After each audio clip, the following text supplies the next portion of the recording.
La paix, fruit de la grâce. Mes enfants bien-aimés, que la paix et la grâce soient constamment en vous. Ce sont les dons les plus précieux de votre vie, et en face d'elles, toutes les réalités du monde perdent leur valeur. La paix est un don merveilleux qui vous permet de savourer les choses de Dieu et de les faire goûter à votre voisin. Quant à la grâce, elle vous donne Dieu lui-même et le fait demeurer en vous comme un doux hôte.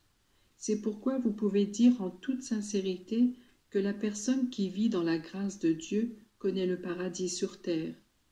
Mes enfants, ce que je vous dis, les faits de ma vie sur terre vous le démontrent, ainsi que les paroles que j'adressais aux apôtres et aux disciples, et qui forment le patrimoine de l'Église, maîtresse de vérité.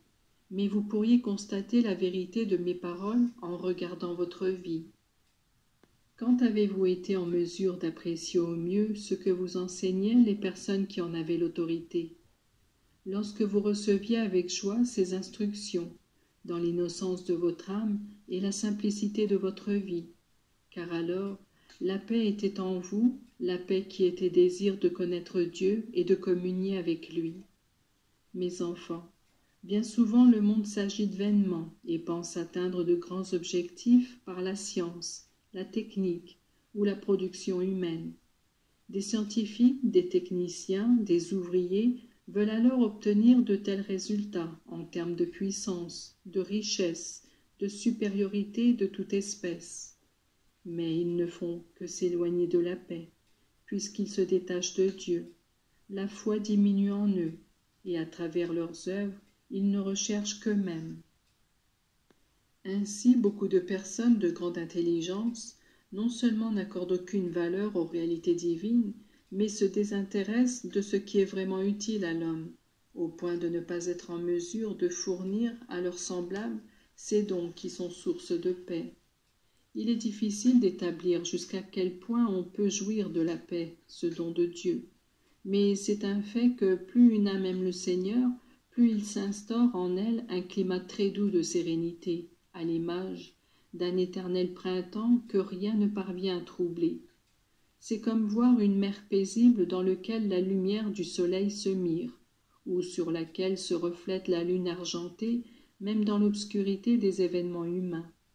Comme elle est désirable cette paix intérieure permanente qui fait d'une personne un moyen de répandre la sérénité, l'équilibre et la joie. Il faut être maître de soi et réfréner son caractère, sa sensibilité, pour garder cette paix qu'un mot, un acte de colère ou un geste inconsidéré suffirait à faire disparaître. Mes enfants, la paix est fruit de la grâce. C'est comme l'enfant le plus délicat d'une mère généreuse. La grâce, c'est tout. Grâce à elle, votre vie est mise en valeur et la mort est rendue joyeuse. Votre nom, votre grandeur dans l'éternité seront mesurés en fonction de la mesure de grâce que vous possédez. Une vie sans grâce est gaspillée. Votre sainteté est proportionnée à l'amour que vous portez à Dieu et à votre prochain. Sans grâce, il n'y a pas d'amour. Si vous pensez, mes enfants, à la gloire d'un homme qui accueille chez lui un autre personnage qui l'honore de son amitié, imaginez, à un niveau infiniment supérieur, celle de l'âme qui partage les confidences et l'amitié de Dieu. C'est votre Seigneur, l'Éternel, le Tout-Puissant, l'Immense, qui prend demeure en vous. C'est celui qui a donné vie à tout, celui qui est le bonheur infini et qui demande à ses créatures d'être aimées et de partager avec lui tout ce que la vie présente, votre joie, souffrance, difficulté et conquête. La grâce est la plus facile conquête du chrétien qui tient à portée de main les sacrements, ces canaux mystérieux qui produisent la grâce. Il suffit que la volonté ne fasse pas défaut. Il faut vouloir vivre conformément à la loi de Dieu. Il faut recourir à lui quand la faiblesse tente de briser ces liens précieux dont provient tout bien. Mes enfants, je suis Jésus et je vous parle avec abondance d'amour. Je vous parle en frère, en ami, en époux de vos âmes. Je vous parle en tant que Dieu.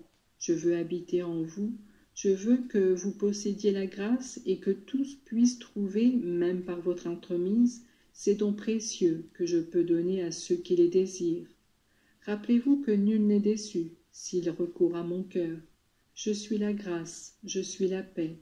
Qui vient à moi demeure en moi, vit en moi, et produit pour les autres aussi ces dons précieux, en portant les âmes au bien. Mes enfants, je vous bénis tous, un par un,